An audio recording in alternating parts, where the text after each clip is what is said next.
attendees of this event, the freshers. Assalamu alaikum and very good morning to you all. Dear students, as the head of the department of MIT, I'm very much humbled to be present and privileged and pleased to welcome you all to Southeastern University of Sri Lanka, especially to the Faculty of Management and Commerce. On behalf of our department, I would like to extend my wishes to you all for having been selected to university education and extend our gratitude for choosing Southeastern University of Sri Lanka. You will get to see in due course that you have made a wise decision. The Department of MIT is one of the 4 departments in the faculty. This department was formerly known as MIS unit, Management Information Systems unit. Our department offers a Bachelor of Science in Management and IT degree, which is a 3-year degree program. This BSc in MIT was formerly known as a BSc in IT for Management Studies. At this juncture, I would like to, and I'm indebted to remember Professor Hansia. She was the dean at that time, and Dr. Halim, who was the academic coordinator of this MIS unit, for their hard work to create this degree program along with the support of other members in the faculty. This degree is a double major program consisting of management and IT components. You will be educated with the complete details and the structure of this program during a series of orientation sessions that are to be held for another couple of weeks. Dear students, as you might know, there were more than 337,000 students who set for GCE advanced level examination with you, and only 181,000, specifically speaking, 181,206 were eligible for university education, which is about 54% of the those who set for the exam. Out of this number, only 41,600 plus students, that is 23%, got the opportunity to enter government universities in Sri Lanka. You are lucky to be one of them.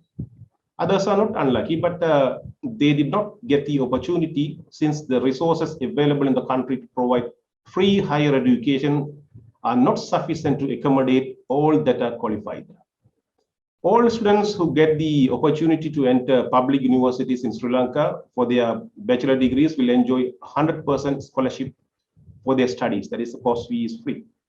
And majority of them will enjoy a monthly stipend in the name of Mahapala or bursary as well. Our university provides income plus accommodation for all students throughout their entire study period. In order to meet these expenditures, the government of Sri Lanka spends nearly 60,000 million rupees each year. It means 6,000 crores are allocated for university education. This is a huge amount of money, yeah? All this money is sourced from tax income. These are taxpayers' money. Therefore, you should make a determination to materialize this opportunity and pay this country in any format, in return, any format, right? Any format that is possible. You have to return this country because you're going to enjoy free education up to you until you get your degree. Otherwise, this will be another wasted opportunity in your life. You may be excited or feel apprehensive these days. Many reasons may be attributed for this. You may be excited thinking about new friends, new subjects, new ways of learning, new experiences, and new challenges. You may be a little apprehensive thinking about how to cope with lectures and whether you will be able to face these new challenges and so on. You are all about to undertake an intellectual adventure. Since you have got through your A-level examination, which is very competitive, you have proved that you all have various types of potential to prosper in the future. As an academic institution, we look forward to further strengthening and developing these potentials to take future responsibility of our country. So far, in your educational journey, the way you learned was different. In your school education, it was teacher-oriented method of delivery where your teachers took all responsibility to inject you with all knowledge. In the case of university education, we are expecting you to search for knowledge. It is student-centered learning or learner-centered learning, we call it. Academic staff play the facilitating role to enable and ignite the process of learning, right?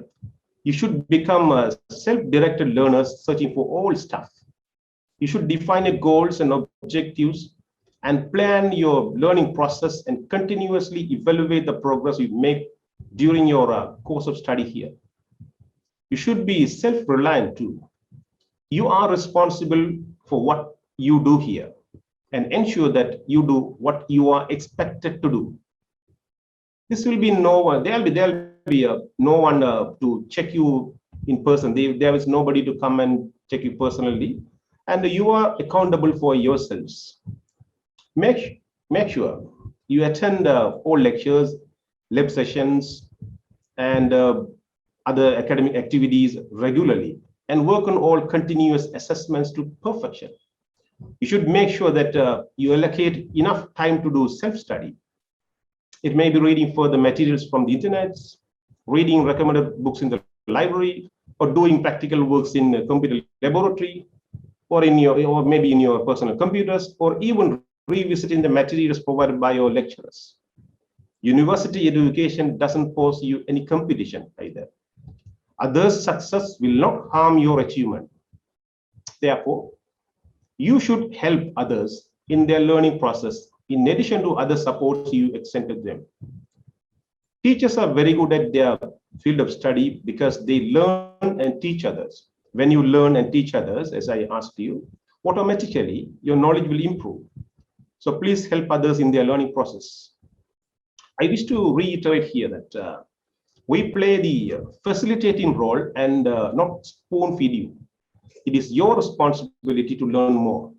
It can be seen from University Grants Commission's handbook that the responsibility of any university is to create a conducive environment and facilitate students to move forward successfully through the path they have been selected for. It means that you should take the responsibility of learning.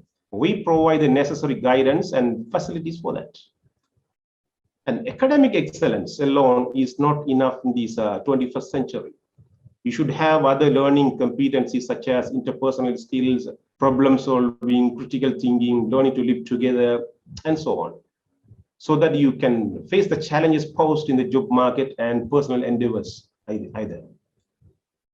Hence, involvement in academic activities alone will not help you sufficiently acquire such competencies. You have to involve, as Dr. Halim noted, you have to involve in extracurricular activities such as sports, involvement in societies and associations, and other aesthetic activities as well. These all will help you develop such competencies and leadership skills. You have all freedom to involve in all such activities within the university in a civilized and cultured manner. I would like to underline civilized and cultured manner.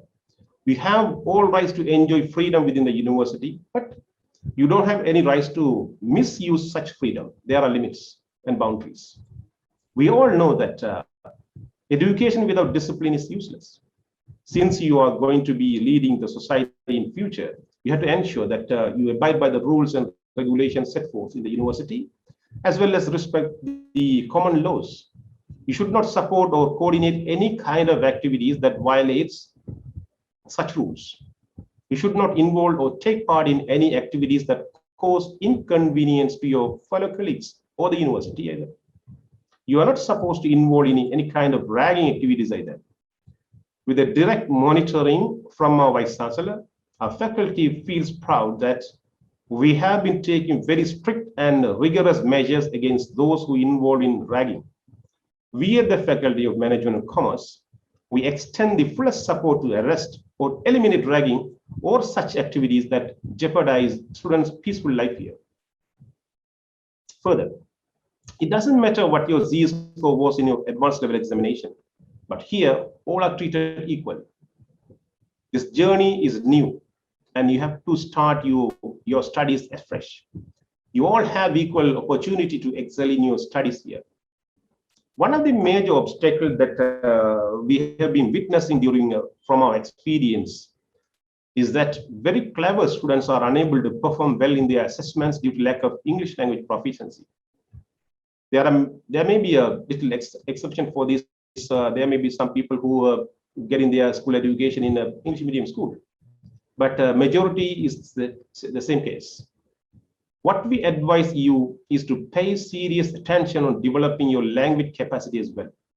This will not only help you achieve better results here, but it will also help you throughout your lifetime. You may be excellent in the field of study. You may be excellent in your English language proficiency, but as long as you are unable to communicate or market yourself, you can't secure a position that you deserve in the job market. Therefore, it is equally important to develop your communication skills too. With the present government's policy to establish more universities and produce more graduates in the country, you will face fierce competition in the job market when you pass out from this university. All that applies for a job will have an equal degree like you one day. Therefore, if you want to stand out of your competitors, you should have something that they don't possess. You have to be competitively advantaged than them. They are your rivalries, the competitors. You have to do value addition to a degree. If you want to stand out of them, you have to have some value additions. This is possible by doing some professional courses and getting certified in your areas of expertise. You may obtain chartered qualifications. In the case of IT field, we have to get certifications from leading vendors such as Microsoft, Oracle, Cisco, Red Hat, and so on. Further, the Southeastern University is located in the eastern coastal belt of the country with loads of natural and scenic beauty and places of tourism attraction. You can enjoy these places with limits during your stay. I would like to stress here the person who is anchoring here today, Mr. Siraj. He is an expert in this and he has a YouTube channel for tourism attractions, and he's a good guide, you know. You can click on him, right? Yeah. Finally, I would like to request you to plan your next 3 or 4 years of study here today onwards. Give full energy to build a better future for you. Enjoy the time here peacefully with limits and become good citizens. Once again, I would like to congratulate you all for your great achievement and wish you all the best. God bless you all. Thank you so much.